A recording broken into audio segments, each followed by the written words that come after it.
Valley, Harod. And the one main spring in the Harod Valley that feeds all the plantations here is this spring, this Harod Springs, on the name of the valley. And the Midianites, whenever they would come here yearly, they subdued the Israelites, they come here once a year, taking all the harvest and leaving. And this is when God used Gideon. Now, nowadays there is a spring source. There is also, until today, these pools that they make from the Gideon Springs for fishing, fish ponds, and also for irrigation for the whole site here. For about 3,000 years this has been the case. On the other side of the hill, there is the Kishon River. The Kishon River takes all the water of the hills and drives it down to the Mediterranean, more west. There is a bump, I don't know if I said this on the mic or it was a private discussion, but there is a bump between the Harod Valley and the Jezreel Valley that prevents water from coming this way and prevent water from here going that way. So you have enough water here and enough water here. Plus, there is a main highway. You see this highway? It has been a highway for at least 4,000 years. The very same highway that you're looking at. Oh, wow. Okay. 4,000. Again, the Israelites did evil in the sight of the Lord.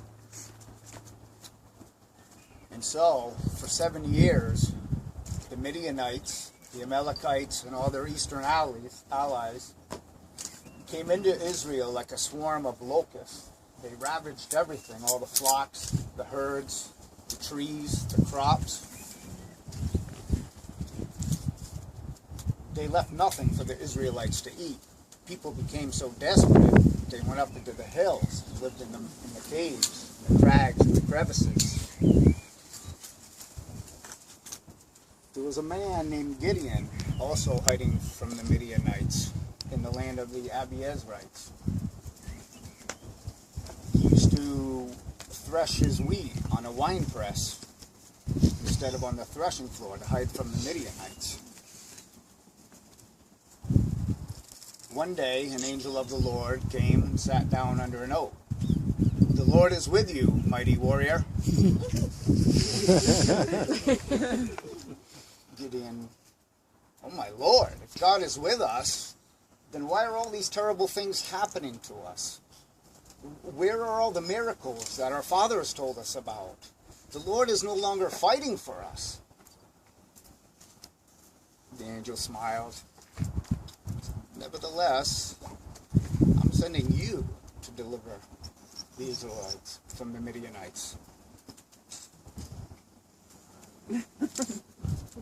Gideon was, I need a sign that you're really talking to me. "Let me go prepare a sacrifice. You wait here until I'm done." The angel smiled. "I'll wait here until you get back."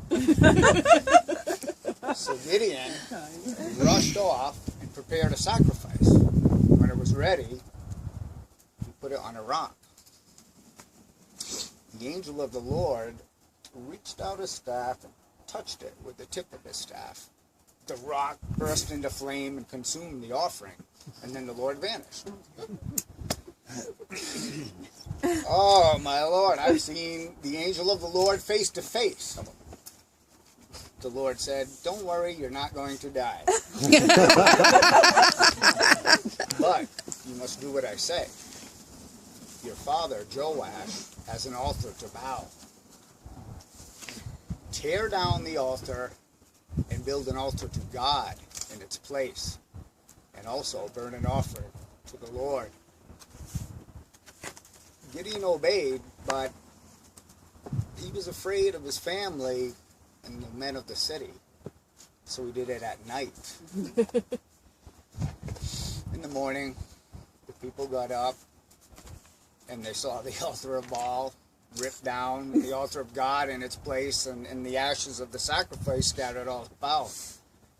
It took them a while, but soon they found how Gideon had done this. The men of the city went to Joash's house and said, "Give us your son. We're going to kill him for what he has done." Joash became angry. He said, "Are you going to speak for Baal the man who defends Baal will die by morning. If Baal is a god, let him defend himself. So after that, Gideon was known as Jerubbaal, because the people said, let Baal contend with him. After a while, the Midianites came again with their eastern allies and camped here in the valley of Jezreel. The Spirit of the Lord filled Gideon. Gideon pulled out his trumpet and he blew it and summoned all the Abzerites to him.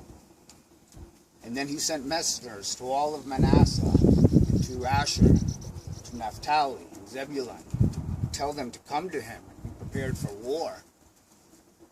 And then Gideon prayed, and he asked for a sign. He placed a fleece of wool on the threshing floor. He said, Lord, I know you'll deliver us if the morning dew is on the fleece, but not on the ground. So in the morning, Gideon got up early, came out.